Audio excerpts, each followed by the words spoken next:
What's up, guys, and welcome to Magic the Fathering on tour. Boys on tour. Boys on tour. Boys on tour. We are currently on the M6. M6, just past Junction 6. Woo! 7. We are on our way to our wonderful friends over at Coliseum. We're going to go see Shaz and old Mark. Old Marky boy. Hopefully, he'll be coming on camera a little bit later with us as well. Yeah. Doing a show from inside Coliseum. Inside Coliseum, yeah. We're going to do it. We're going to do it on what do they call it? On site. No, there's a posh French word for it. On tour. En situ. En situ. In situ? Yes, but that's the British version of the... All right, Marlene. Oh, come see, come saw. So yeah, guys, we are off for F&M. Reason being, I've been a bit of a baby at our F&M, at our LGS. I'm throwing my toys out the pram. I've been sick of losing so poorly, and I just wanted a little bit of a change. And I thought, you know what, I like Shaz and Mark. Let's go and see them. Yep.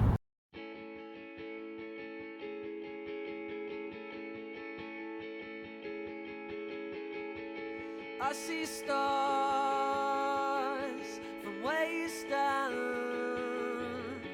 with false hope and cold hands, as we haven't changed, and you don't see who we are. You can't leave.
James has never had a decent idea in his life, mind you. He's not wrong. So, I think actually, we've missed the total intro there. So, guys, welcome to Magic the Fathering. It is I, Connor, the unqualified teacher. And I'm James, the really bad spy. And I'm Mark from Coliseum Cards. That's right, guys. We are joined by the wonderful Mark and Shaz. There we are. We thought we'd come down here, have a lovely Friday. I'm off on holiday. James has taken half a day. And who better to spend the time with than these truly beautiful people here at the store. Also, father. Father, yes. First guest on the To show. my son there, 6'4". Come take it. Come say hello to us if you fancy it. Hi. There he is. There he is. Now, this guy, following in his father's footsteps, got a rather interesting accolade recently. What was that accolade? What game? What have you achieved? Oh, that Chris Paul World event. No. Pokemon. Oh, yeah, Pokemon judging. Oh, just I'm a judge. Random judge from a random card game that isn't Magic, but we like him too. So it's where we all would have started. Really. Yeah, I mean, I started Yu-Gi-Oh, but yeah.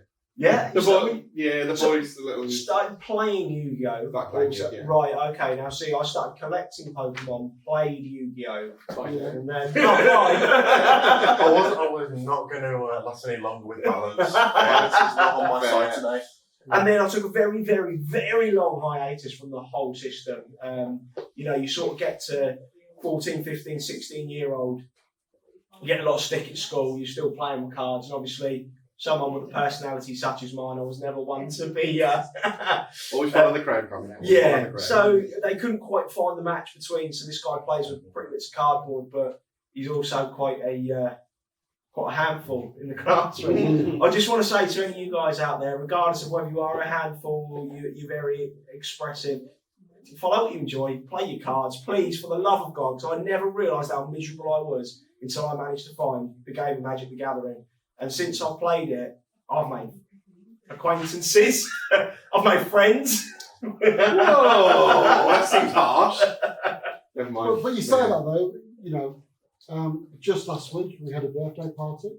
Oh yes, And Mr. there was Kingdon. Yeah, there was Kindo as well. So there's been 2 birthday parties. There was James and Paul Kingdon. And everybody meets up. Yeah. And we ain't going to play Magic, we're just going to meet, have a good time, you know. And some great friends been born from playing trading card games, such as Magic the Gathering. And I think that was very clear, actually. Paul, you know, giving you a shout out here. Thank you very much for see you later. For being the person you are, man. He had uploaded his pictures on Facebook, you know, and seeing like, you know, what Coliseum had done for them. And I have to say, I was really taken aback to think that there are a group of people still in this day and age that go out of their way to just, you know, surprise other people, make an effort. Yeah, absolutely. But also as well, a lot of places where you can hang out, you know, and have a bit of fun, it's all gone. You know, so we wanted to offer somewhere that was clean, that had rules in place, by the way, because it's going to be important to have rules in place. Gosh, yeah. Because kids will turn up and they'll just cause mayhem. Yeah. So it's somewhere that's structured. Yeah, it's clean, and it's a fun environment. Yeah, definitely. Yeah, we definitely get that coming over here. We've said on several occasions, it's probably my favourite place to come from. If I'm being honest. Yeah. A lot of the card shops I go to, and I go to a lot of different card shops, they tend to be very insular, very cliquey. But it's kind of.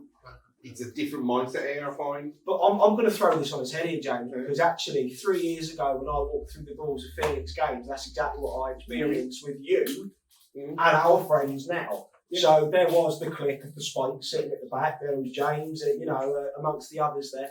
And, you know, I tried my hardest to try and get in there, and let's face it, I'm not the most likeable of people, I'm a bit Marmite, but I eventually managed to wiggle my way in there, and, you know, I'm now part of the crew. But the fact is, for a new member to come in, a new person to come in, it can be quite a daunting experience, particularly when not only are you trying to find those friendships, but you're trying to wrap your head around a game that is so complicated as Magic the Gathering. And you've got, like, you know, with us, when one of us make a misplay or something, we really rip it into each other. There are people that may be quite new in the game that they don't want to have to deal with that. They're not looking forward to that. So it's important to have that welcoming atmosphere. I think that's something that you definitely see here in Coliseum. Yeah, we make sure that anyone new comes through the door, as they come into this area, everyone who's sat in this area, we tell them who the guys' names are or the girls' names are, and, you know, introduce themselves, because that's important. It softens that a little bit, you know. So we always do that. And I mean, case in point was on Sunday at your Saturday at the Crucible Worlds tournament. Yeah. The little guy that came in, William. Yeah, William Evans. Yeah. Boot him into his first tournament, kick him in at the deep end. Exactly right. That was his first tournament. Yeah, first nice. tournament. I introduced him before I threw him in. Yeah, absolutely. Nice. Had a few words with him, tried to help him out a little bit, and I saw a few other people as well. A lot of the older players. It's just like, and that's good. I think that's what you need. And I do find that can be a bit of a problem, particularly like because now I've been at Phoenix for so long. I've seen so many new players come and go, and you bring them in, you sit down with them, and you don't know how long these people have played for, whether they used to play before. So I say to people, I think, I don't want to patronise you. Have you played the game before? Do you know what's happening here? What do you want me to explain all of my triggers and stuff?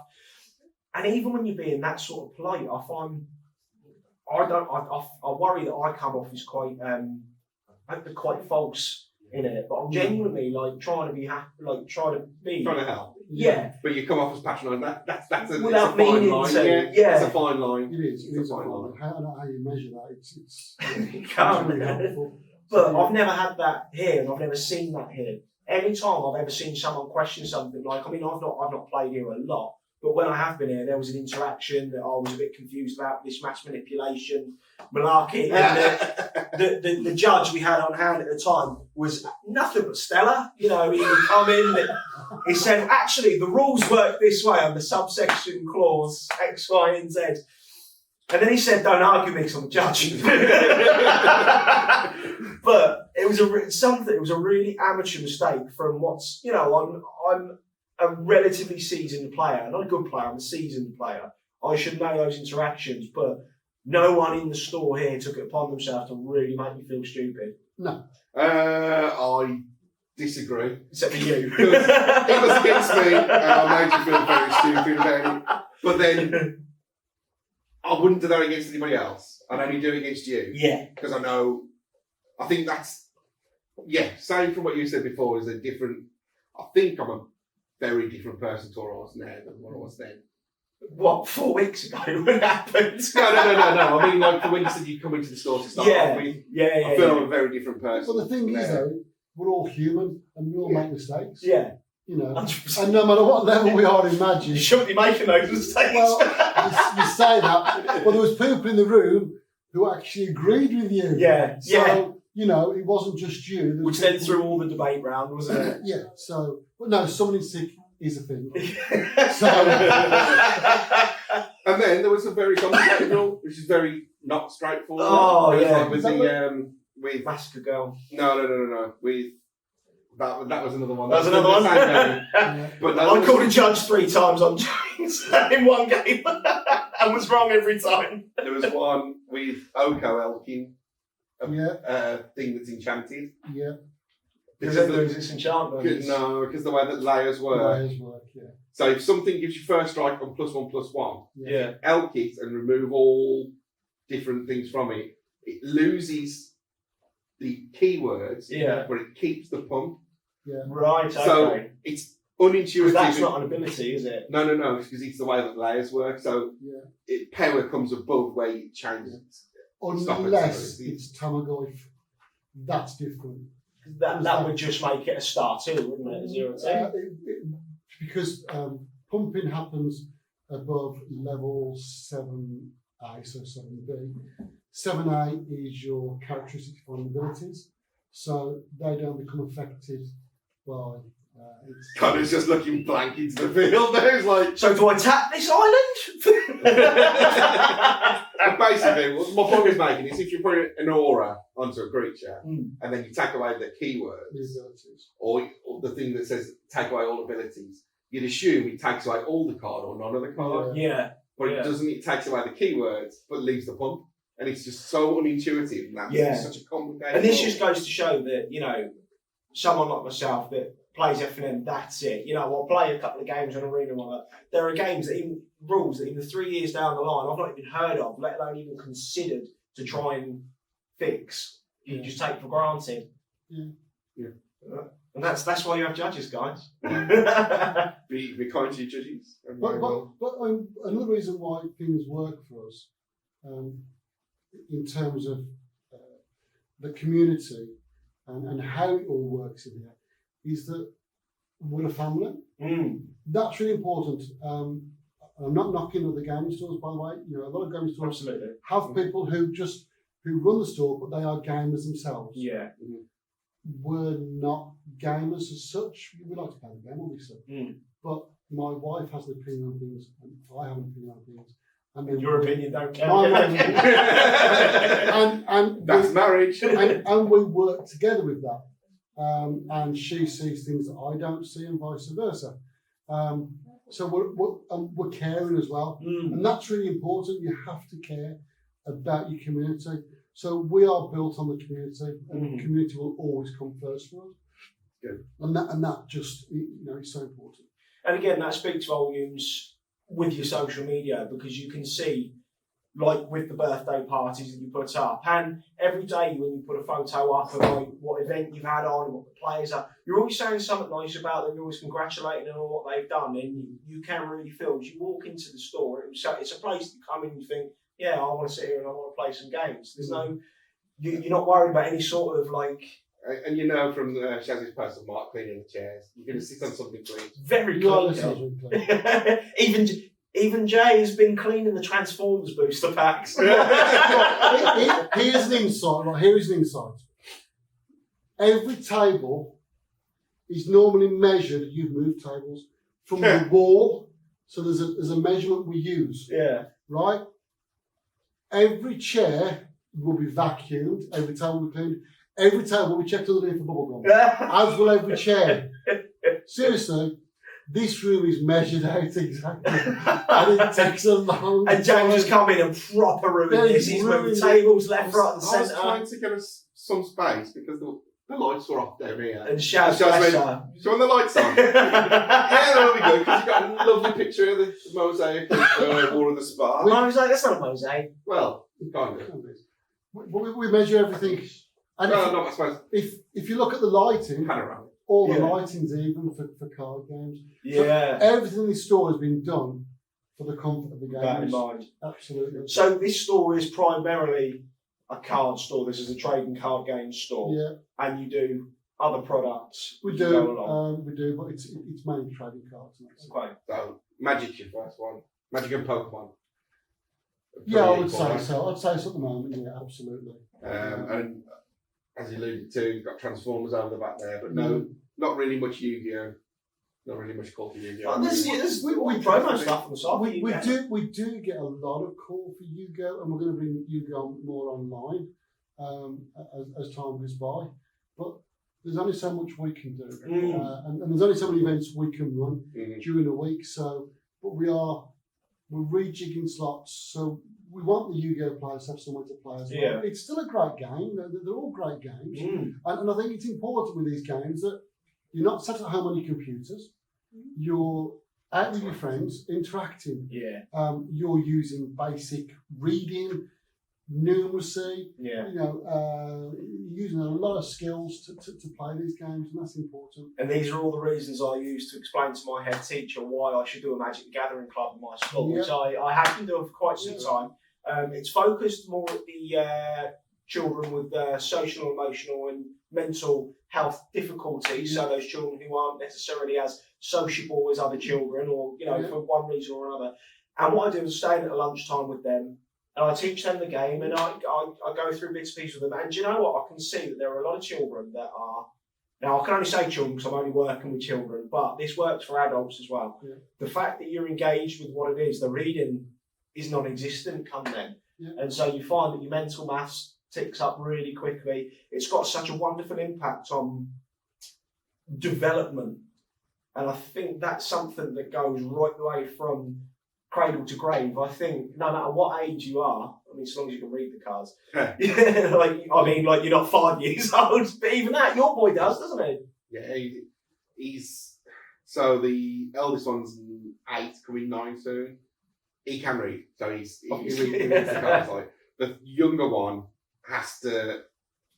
he does some mental stuff, so he remembers what they do. Yeah. By the pictures. Yeah. Which works, He knows numbers, so the number stuff's fine. He can work out parents of things, work out what the cost is, but the actual what it does. Obviously, we're going to play basic stuff, but he remembers by the pictures. But the fact is, though, mate, what you're doing with your boy there is you're getting him engaged in a card game that he will eventually be reading bits and pieces of. Now, would you rather him do that or sit at home and watch Paw Patrol?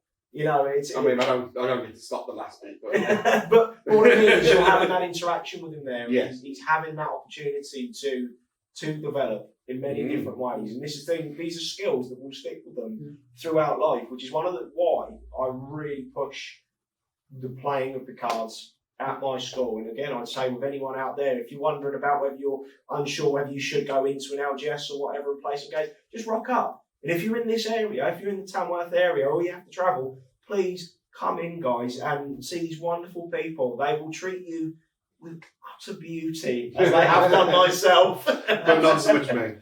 No. No. And let's not forget as well, antisocial behaviour. This can reduce that. Yes. Kids are not on the street misbehaving. You've also got people who suffer with loneliness. Okay, and we have people who come here, by the way. They'll come through that door. They'll bring the cards with them. They'll get a cup of coffee, and these are lonely people. They genuinely are, and they will sit and they will have a chat. They'll probably spend 2 or 3 hours in here chatting. And that's a big thing as well. That's important. So all these things are important to us. So, you know, reduce antisocial behaviour is important. Loneliness, you know, education. So it offers all of these things and more, to be fair. Yeah. It certainly does. Yeah, it does. And that's why we love this game. And that's why these guys have devoted their life to this. This is their world. This is how they make their bread. But we didn't start out as a shop. Right, okay. That was going to be my next question, actually. How did you start out? We started out because of Jake. Jake would come home from school with a pocket full of cards. Right. Yu-Gi-Oh cards. And we thought nothing of it. Okay. Other than these bloody cards. They're everywhere. They're everywhere. And we took Jake on holiday, and he took his cards with him, and he complained and moaned about going to a card shop. So we took him to a card shop. And this is genuinely the truth. He was in this card shop, and there was these 2 rather large, big men playing Yu-Gi-Oh! And Jake shot off and sat down and started playing with them. They're in America now. Yeah. And they carry guns out there. But you know what? They sat and played with him. No trouble. We actually went over to what was going on, and we noticed that their cards were protected in sleeves. Yeah. They had deck boxes, they had play mats. We'd never seen any of this. All we had ever seen was Jake's cards in his pocket. Right. We said to Jake, when we get back to England, we'll find you a card shop where you can go and play, and we'll get you some sleeves and bits and pieces, which we did.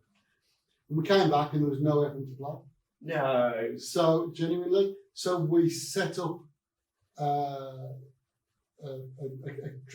card club, and locally at the youth centre. Okay. And it grew from there.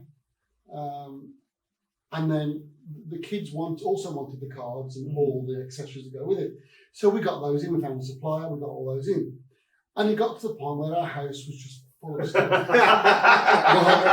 So we thought, well, Joe, we thought, let's take a step into this world. So we inquired to the local market, and we set up a market store. I've seen the old school pictures of it. I'll have to see that. And we ran a market store for 9 months, and the market store just grew. Wow. So big. Literally, we couldn't fit all the stuff on the market store. That's the picture I've seen. Exactly. Boxes. All you get. No, it said Pokemon, Magic, everything. Not so much Magic, was it? Yeah. No, we didn't. Old school, you know the bright fluorescent stickers. Yeah. Everywhere. In a star shape. Yeah. We got to the point where in the winter it was freezing on the market. Yeah. It was just, it was horrible. So At least your foils wouldn't count. So we looked for the premises. We found some premises just up the road. It was a small store. You could actually fit, if you were to film this, by the way, from that pillar to the back wall, from that wall here to this wall, we could fit our old shop into this area, bricks and mortar, the lot. No. That was how big our old store was. It was tiny. There's some pictures of there as well. Yeah, there is. Yeah, I don't think you really get that. It No. looked a little bit bigger than that. We used to have a table down the middle when we did like a draft, where we'd seat 8 people and we'd be all crammed in there. If somebody wanted the toilet, it was like You got to wait. it was like who got musical chairs? So, and we was there for a year, Chaz, and then we decided it's just too small. And then we came across this place, and we got talking to the landlady Trish, who has been. I can't thank Trish long enough. They have been amazing, and they've done so much for us. By the way, cakes. I was witnessing cakes being brought in. Biscuits. They look after us, and they've actually taken us from there in a couple of times. Oh, wonderful. They're so lovely. But we've seen this place, and it was like, this is spot on, Yeah. this is perfect. And they were so supportive, and they just continue to be supportive as well. And that's how we was born. So it hasn't been an easy ride. No. So from point of when you started the youth club, when you got back to now, how long is that? 5 years. 5 years. Yeah. And That's quite impressive, actually. In only 5 years, that's and then back end of last year, you made Midlands Premium. Last May. Last May. So mid last year. So it's 4.5 years into it. We was here since January in this store, and by the May we was premium. nice. And that's one of 3 in the UK, I believe. It was the 3rd one in the UK, Third one in the UK. 7th one in the whole of Europe. And I mean, that's got to be something that you've really got to shout about there, because you don't just get given this this premium storeship just because you asked for it. It's about bums on the seats and turnover. It is. And It's not turnover. It is bums on the seats. Okay, so it's repeat visitors to your events. Wizards actually came out to look at the store. We sent a video, by the way, as well. They come out and looked at the store, and it was Luke May who came out, and Andrea, right, from Italy, and they loved the store, and we said, we'll take you to the old shop, because we still got the keys at the time. and they couldn't believe what they were seeing. So that's amazing. It's amazing. it's fantastic. And it's great. It's great to hear, because I think what's blossomed, what started out as being supportive of your child, has now brought you into your career, your life. It's not. I think it's more than just a career. Think of the family you've made here. It's a whole lifestyle, So you've expanded, and you've got people that rely on you guys, as you said, during those lonely times, pop in, sit down. But you have to care about your community. Yeah. That is so important. I don't think we'd be anywhere if we didn't have the community. They are so important to us, and you have to look after them. Definitely. Look after them, they'll look after you. Yeah. Exactly right. Brilliant. Well, I have had a truly wonderful time getting to know a little bit more about this store, and I really appreciate you guys giving us the time of day for that. Yeah, thanks for letting us film as well. Welcome. Anytime. I think we'll do a bit of a shop tour as well in a bit. Yeah, of course. Crack on. It's only necessary. Yeah. We need Have a to. good look around. Yeah. Great stuff. Right then, guys, I'm all tapped out. Anything more from you? I'm all done. Brilliant stuff. I have been Connor, the pretty useless teacher. And I'm James the Spike, apparently. And we've got I'm Mark. I'm done. Mark, premium store owner. I was dragged into this. Father of the Year award. Guys, thank you very much for tuning in. That now right there means school's out. Thank you very much. See you very soon. I can't turn that off. Thank you very much. Oh no, it ain't recorded. Oh, don't Connor.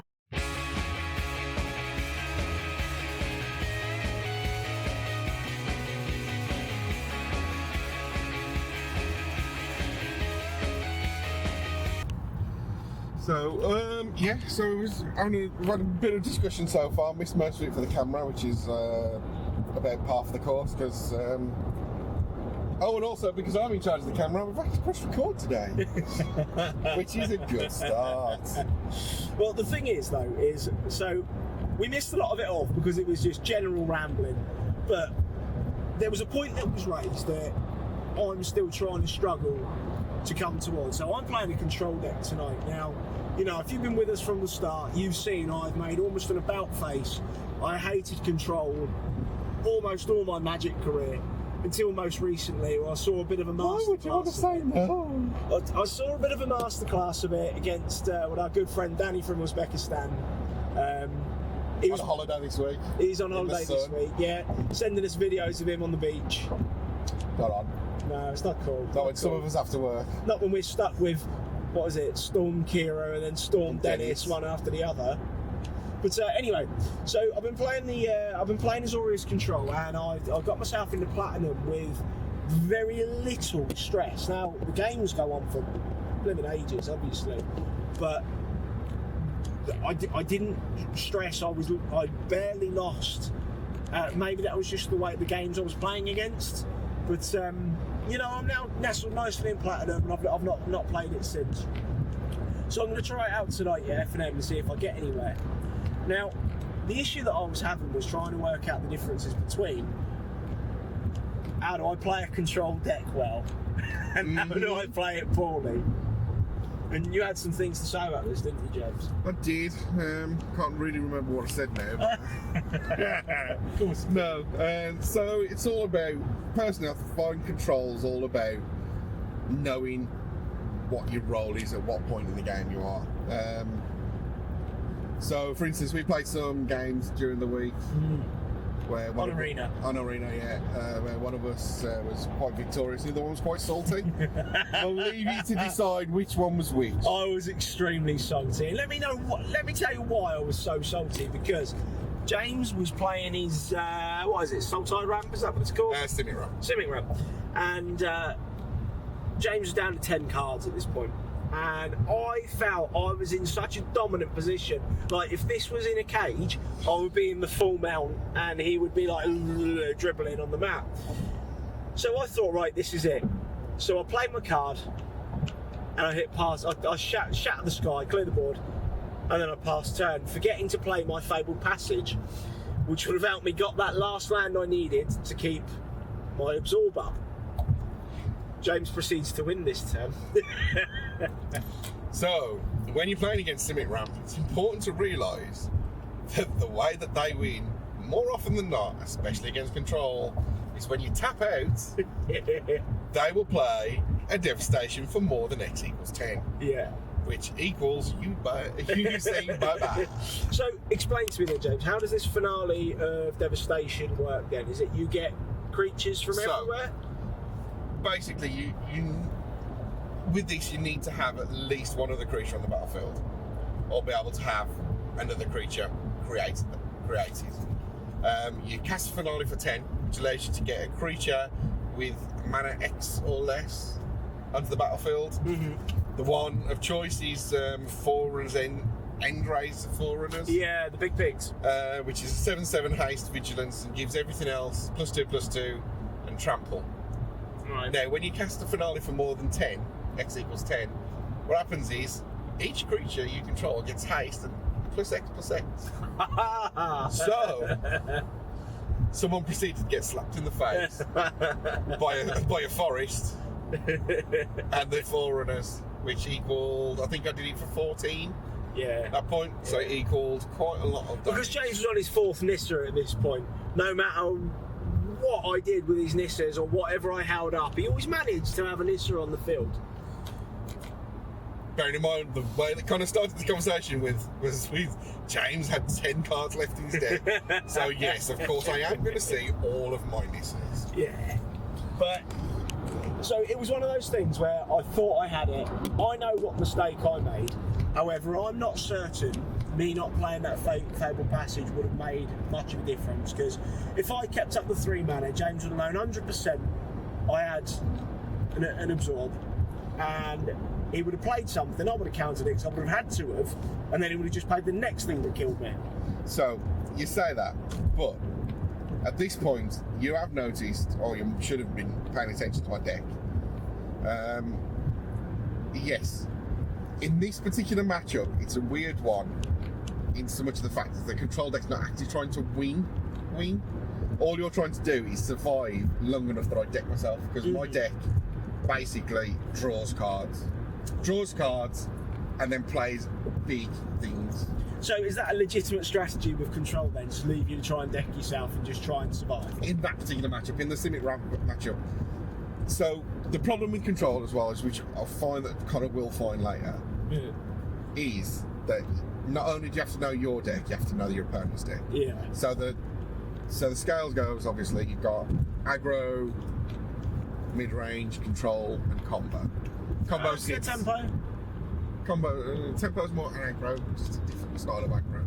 So aggro, mid-range, tempo is. I like tempo. It sits in between the two. But control sits outside of all that, because it's a weird one to sort of metagame against. Oh, the camera's going off. Sort of sits off the metagame a little bit in terms of what's good against it to what's bad against it. Some aggro decks are good against combo, some aren't. But so with aggro, you don't need to sequence. You don't need to know what anybody else is playing. All you're concerned about is turning them sideways and killing them dead. With mid-range, you need to know some. Ooh, Some. We're having a little bit of issue on the motorway. There we go. So you need to have some sort of idea of what you're facing, because your deck is then comprised of creatures to finish the game and answers. Mm-hmm. Control is primarily concerned with answers. And so, yeah, like if you don't know what each of the decks runs to which is the important thing to counter or the important thing to go after, you're gonna not have a good time. So I've got to see, because what I struggle with this here is when trying to decide whether I need to counter something or not. It's a You case watch where of, we're going. Yeah, trying to Trying to counter, kill us. deciding what it is to counter. So I've got to sometimes think, yeah, it's a scary card, but is it that much of a problem? Is there something I can draw into that's going to make the difference for me? Is that what you're sort of getting at? Because I found, like, you know, I'll counter. I mean, something like a Nissa, 100%. If I can counter it, I'm going to counter it. Yeah, I've got to. I'd probably agree with that, because Nissa by itself is a win game, and everyone knows, if they've been with us for quite some time, my thoughts on Nissa should have been banned along with Oko at the same time as Oko. Yeah. Because it breeds a certain type of game, and even though I'm playing Nissas, and I've always played Nissas since thinking, there's a reason why I've always played Nissas in the deck. Yeah. Or in any green deck I've been doing Nissas. Because they're really blimmin' good. Yeah, they're just really good. But yeah, so it's knowing which part to count. So like in the Simic matchup, yes, Nissas is a target, because that can win the game by itself if left unanswered. The finales are a target. Anything else is kind of, unless it's going to kill you, you can clear it up with a sweep. See, this is the thing, the Euros don't really scare me. And like, yeah, okay, you gaining the 3 life, that's negligible at that point, because as a control deck, I'm probably not going to kill you through damage. Well, I mean, you know, if I'm getting to that point where I can kill you with damage with my 1 Dream Trawler, for example, I'm thinking, yeah, you know, like I've played the deck well. If I get to the point where I am able to start hitting you, I've done right. Yeah. Yeah. So yeah, it's just it's difficult to know. That's why the pro players put hours into playtesting them, so they know what's key in each matchup. Yeah. And that's why a lot of the better control players put in the time, because there's no sort of shortcut for it. You can be given guides and everything, but unless you know what you're doing, yeah, and at what point, and in what point of the game, because in what point of the game, different things are worth different things. Ooh. People make some silly manoeuvres there. Honestly, guys, British roads on the motorway. I mean, the M6 in particular. It's no wonder it's always choco, because everyone tries to crash on this motorway. Trying their best to kill us there. Yeah, so that's the key. So Yeah. Connor's going to have a lesson this week in role assignment and trying to learn everybody's deck. See, I think this is the thing. I think this is probably why I prefer modern, because I understand the importance of knowing the decks, memorising the decks, and I think me being an 8-rack player, I need to know what I need to get out of your hand and whether it's going to be useful early on, later on, etc. So I found when we played a lot of modern, I really enjoyed that. Sorry, we're trying to work. James is trying to give me some form of like hand movement. I'm standing in this lane, mate, you just want to stay in this lane and follow it round. What were you doing all this for then? I was showing you, pointing you to the sign that said Tamworth. The sign said Tamworth. Oh yeah, pointing. I'm in the lane for it. So anyway, being a modern 8-rack player, it was good to know what the meta was, and the thing I liked about modern is that even though there were so many different varieties, different bits and pieces, it's mostly it's much of a muchness. Whereas with standard, things change on a weekly basis. I can't keep up with it, and I think because I don't actually put the hours into arena, I don't have the time to put the hours into arena, I don't necessarily always know what's coming up or know what to anticipate. So Yeah.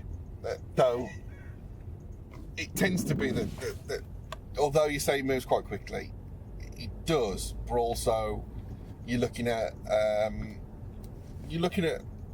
meta games that largely consisted of 3 to 5 decks. Mm. That's really what you're looking at, and most of them are the same from last week. There might be one new one, there might be the new hotness that comes up. Nothing literally this week, but it's just knowing them decks and what the role assignments. But there was nothing special in the Worlds, was there? Like No. all the decks that we saw on there were the commonplace decks that. So I think the 3 that we saw in Worlds was Simic, Azorius Control, and Team Erect. Yeah. One person played Jund's Sack, didn't they? Yeah. Didn't do very well. I think that was Peter Golofsky. Yeah. And he came 11th out of 32. That seems bad. Oh. People are trying to kill us again. So, role assignment then, James. Let's go into that. Well, I was actually going to start talking about what I did alert to you earlier. You mean allude? Yeah, that too. No, I'm going to allure you. So Connor this week has been off because he's been he's quit Hashtag teacher life. Hashtag quit his babysitting job. I've not quit my job. No, it's not. But he doesn't have to babysit anybody else. Apart from me. Just my own son. So with the free time, he's been playing a bit of arena this week, and we was talking about how he wasn't enjoying his time at FNM and felt it went too quickly. Getting really flat in FNM, like And the really time is flying frustrated. by. The thing with our LGS is we start at 7 o'clock and we finish at 10. So we only get 3 rounds in, and we are I don't know, what would you say our LGS is traditionally a controlled LGS? We just have some players that very regularly go to turns. Let's put it that way. There's lots of time being added on. Yeah. And so we were given the option of either having 40-minute rounds or 3 rounds. Mm-hmm. So everyone went for 3 rounds. But it's been you've been frustrated, not enjoying it as much, looking forward to it all week, and then basically... Yeah, basically. It's like the highlight of my week, and I get myself all geared up, get myself ready to go. I know, man. But that's it. That's my only hobby now. And so I go along and I sit down and I'll speak to everyone at the start and I do some trades. It's all fun and games. I really enjoy that part of the interaction. I sit down to play the games and my deck just consistently shoves the middle finger up to my face. Now, I can't shuffle for toffee, and James would agree. That's probably a lot of my problem, but I found that I have really not enjoyed my games because I cannot, for the life of me, draw well. And when I draw well, my deck works the way it is. The opponent's deck's working even better than normal. Now, with Connor being off and playing at Arena and having the deck that he's playing tonight and playing it tonight, hopefully. Yeah. Maybe. I'm hoping so, yeah. Maybe. I'm more confident playing that than your John Sack. I'm thinking that he might enjoy a little bit more this week because he's got the reps in. He's got some reps in. He's proficient with the deck, or as proficient with the deck. You understand this, like, mate? And just hoping that he just lets go of himself, gets out of his head. Takes off all my clothes. Untap up, kick, draw. So Connor's issue, as I probably find that most sort of newbies start, he does one or two things. Newbies haven't played the game for 3 flipping years now. Yeah, but it's a and common I'm still no better than a noob, is what my issue is. No, you are. So what Connor's biggest mistakes from my point of view that I see him play, does one or two things. He either rushes his turns, doesn't think through his turns, doesn't sequence them correctly. All can be attributed to rushing and just trying to go, and also being defeated by himself a lot of the time. He's again come to rushing, so it's like, oh, I can't win this, I'll just play this, that's it. Yeah. Okay. It's like, rather than trying to think his way out of it, And I'd agree. just gives up. or he goes completely the opposite way and outthinks himself. So he's like, well, I'll do this, and I'll do that, and then this, and then this, and then I'll do this, and then doesn't end up taking an affirmative action in the game, progressing his board state or progressing his game plan to a positive conclusion. And I think this is something that I've battled with my whole time in Magic, and is the fact that it's that fine line between each and every different possibility. So, like you said there, improving your board state, making you stronger on board. I think, well, am I overextending if I do this? And so that puts me off. The fact that I'm thinking that, I should already know. And then I think, oh, I won't play that because I'm overextending. And then if I had played it, it would have won me that game, for example. Or I don't play it, and then I'm really regretting it the next turn. And it's just one of those things. And I think it's because I'm always so certain my opponent's got much better luck than me. Because my experience of playing with the likes of you, Rob, Harry... I'm not lucky. I am the unluckiest person you will ever meet. Anyone that's played me will know how unlucky I am to how good I actually am at this game. James, Will I never get any break of luck whatsoever. James keeps a leprechaun in his underwear. What is a leprechaun? I know what a leprechaun is. What's a leprechaun? It's a leprechaun. Right then. Okay, so wrap this bit up because we probably need to look at putting the sat nav on. All right. Because we want to go off. So see you at the store. Yep, see you in a bit.